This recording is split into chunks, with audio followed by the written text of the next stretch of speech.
Démonstrations culinaires, présence de grands chefs ou restaurants pédagogiques, au Salon de l'agriculture, les métiers de la gastronomie défendent et valorisent le travail des agriculteurs. Ah mais plus que jamais, parce que nous on est... après nous, il n'y a que le client.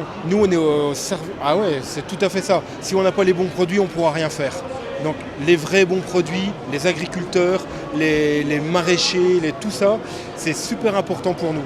Oui, les agriculteurs travaillent beaucoup, il faut comprendre la façon dont ils travaillent, les conditions dans lesquelles ils travaillent, mais il n'y a pas que les agriculteurs, il y a aussi les pêcheurs, il y a aussi tous ces travails de la mer.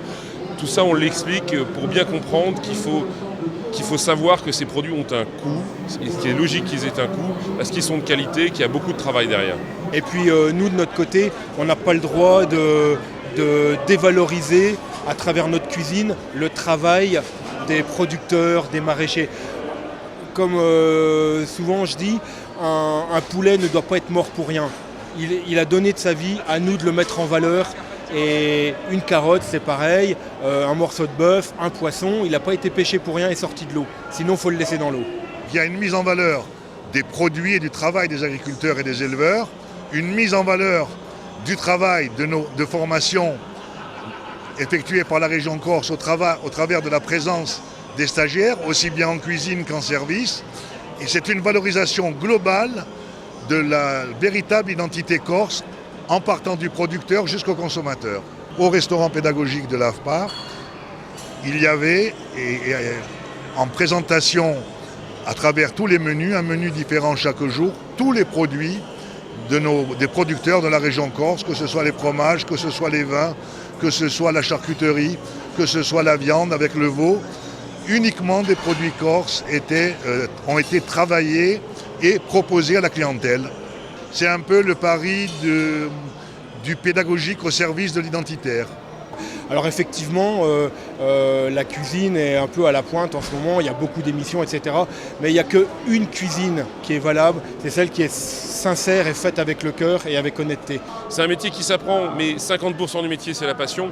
Après, il y a de la technique, il y a de l'expérience, il y a du travail, il faut connaître toutes les bases, mais ça se fait assez facilement quand on est passionné de son métier. Il y a une demande énorme, il y a de l'embauche, il y a du travail. Et c'est vrai aussi qu'il faut savoir rendre ce métier attractif. Mais les conditions de travail en restauration ont énormément évolué. Et maintenant, c'est vrai qu'on accueille les jeunes avec des conditions de travail beaucoup plus intéressantes. C'est plus 70 heures par semaine.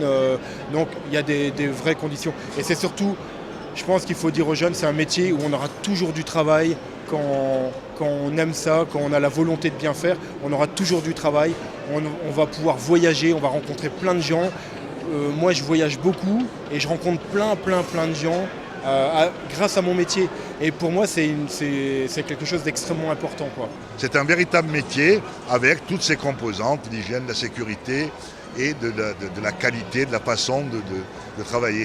C'est un métier très noble. Tous les jours, on en apprend, tous les jours. Et puis avec nos partenaires qui sont les agriculteurs, les producteurs, les maraîchers, il faut aller les voir, il faut aller chez eux, voir comment ils élèvent leurs bêtes, comment ils font pousser leurs carottes, aller voir la terre, mettre la main dedans, mettre les bottes. Et en cuisine, on aura une vraie histoire à raconter à travers nos assiettes pour mettre en valeur ces gens-là. Et les gens, c'est ce qu'ils demandent, une histoire dans les assiettes et des histoires à raconter.